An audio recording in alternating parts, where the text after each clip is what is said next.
Okay, so I've discovered a few things since the last video, which was only a couple of days ago, but from the comments it put me back into doing a bit more research on this. I've kind of found a balance that I was happy with, but I thought, well, okay, let's really figure this out properly. What I discovered was this research paper on the effect of moderate exercise on salt and water transport in the human jejunum, which is part of the intestines. So here's Wikipedia's explanation of the jejunum, if that's how you pronounce it. It's part of the small intestine in humans and most higher vertebrates, including mammals. So we can see it here, the duodenum, the jejunum and the ileums. These are all parts of the intestines. So the interesting part of this, especially from my perspective, I seem to get a lot of twitching after I've exercised. It starts to go, depending on the kind of exercise that I've done. If I've done deadlifts, for instance, the twitching goes mad for half an hour after exercise. And this explains exactly why. Because what they did here is tested people, moderate exercise and a bike, and they were testing for the net or reduced net absorption, but the absorption of water, sodium, which is obviously one of the electrolytes, chloride, and potassium. Now, I thought that the problem I was suffering from was a lack of potassium, which it could still well be. But before I come on to what I'm thinking now, which ties into my last video about this and electrolytes, have a look at the changes. This is just with some moderate exercise. And these vary depending on the kind of exercise that you do. But sodium went from 2.4 to 0.5% absorption. Chloride from 2.0 to 0.3. And the interesting one is potassium from 0.2 down to 0.01 absorption rate. Now, after exercise, we'll look at this bit here. After exercise, water, sodium and chloride absorption returned towards basal values, so they went back to normal, but potassium absorption remained significantly decreased. So this is probably why after I've done some exercise, my legs are twitching like mad, because if you're not already up to speed on the effects of electrolytes on the body, it's quite staggering how much of a role they play. And I learned this from a video I watched of this. It was a US American based nurse, and he was teaching other nurses in this video the symptoms and what to look out for if a patient turns up and has low electrolytes. Because, for instance, potassium, I'll come on to how important that is in a second, but he was given examples of all of the signals that you can look for to see if somebody's low on electrolytes, which seems to be a big deal over there. But let's have a look here. So this is Healthline. 8 symptoms of potassium deficiency: hypokalemia, weakness and fatigue, muscle cramps and spasms. So muscle cramps are sudden. Well, we don't know what muscle cramps are, don't we? But when blood potassium levels are low, your brain cannot relay these signals as effectively, and this is the contractions of muscles, and that's what causes the cramps and the spasms, the twitching.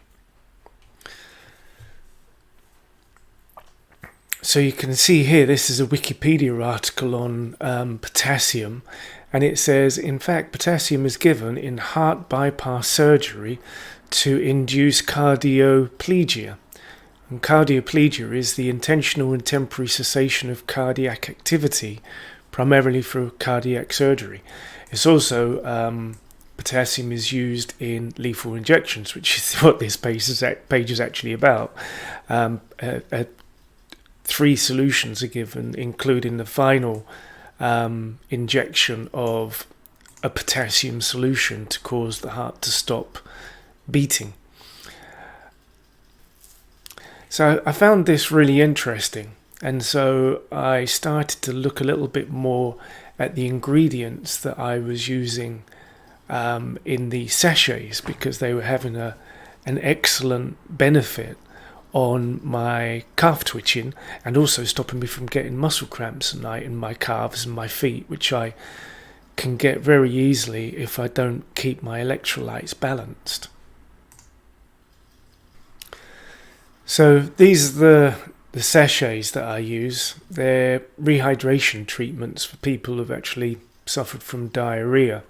The World Health Organization have got a similar product that they provide. I don't know whether it's provided or it's provided for free by medical associations in third world countries, because obviously diarrhea is something that they can suffer from so badly that it can cause very bad effects and also death. And so they have a solution that they provide, which is basically the same as this. It doesn't cost as much.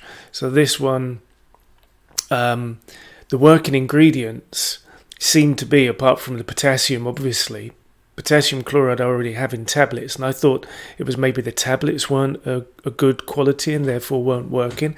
But it turns out, having read some more research papers and also the World Health Organization's use of rehydration treatments for people with diarrhea, and also a paper I've read in the British Medical Journal, that it turns out the sodium citrate dihydrate, along with the dextrose, which is basically glucose,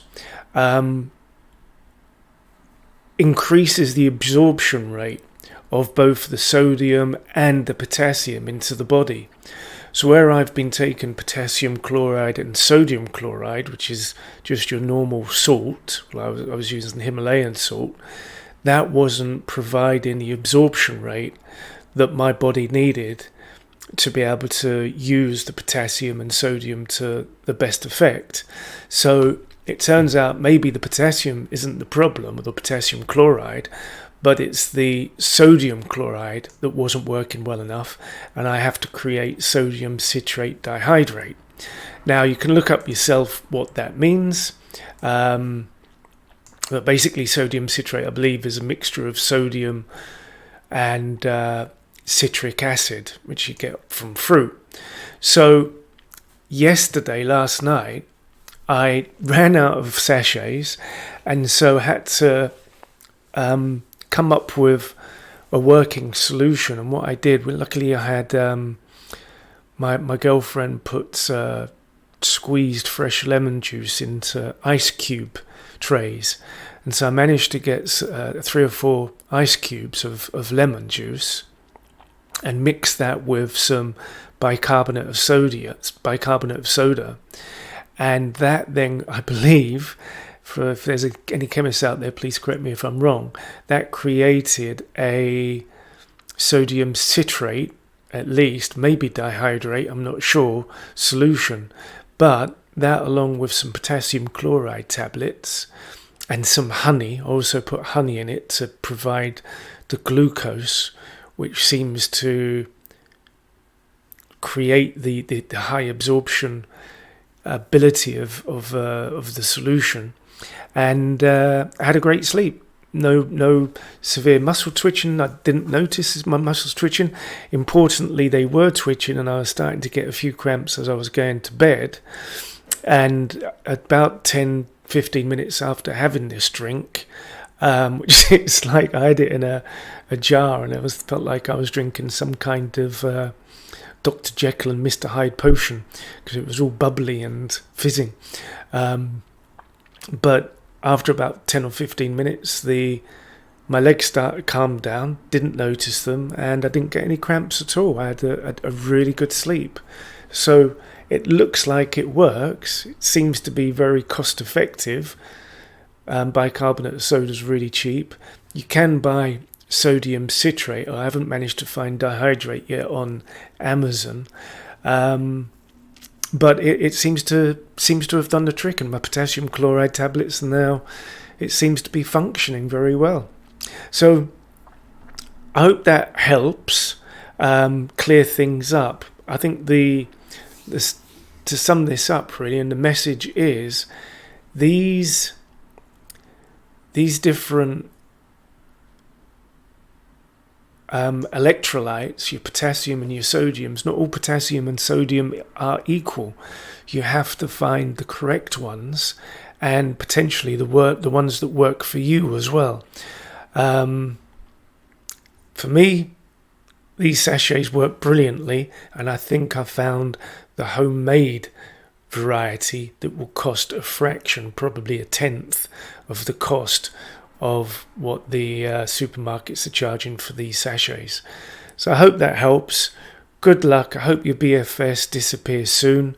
It does seem to. I've had mine now at least a year. I don't know if it's coming up for 2 years now, but I do have it under control, and I just need to manage it with electrolytes, cutting out the caffeine. Sugar, that's a tough one to cut out, man. That's like, for me, is the most addictive substance on the planet. And I try to live with a ketogenic diet, which means no carbohydrates, but this year I can't say that I've done that really so far. I've maybe had 3-4 weeks where I've been off the carbohydrates, but otherwise I'm addicted to them again, and it's a real pain in the ass. So have fun, and I'll see you all in the next video. Bye bye. Hey, leave a comment as well. I'd love to hear your story. It's really interesting to me, and I got a message from Stephen, which was what really prompted me to start creating these videos again and look into what the solution is for at least drastically reducing the symptoms of benign fasciculation syndrome. So take care. See you soon. Bye bye.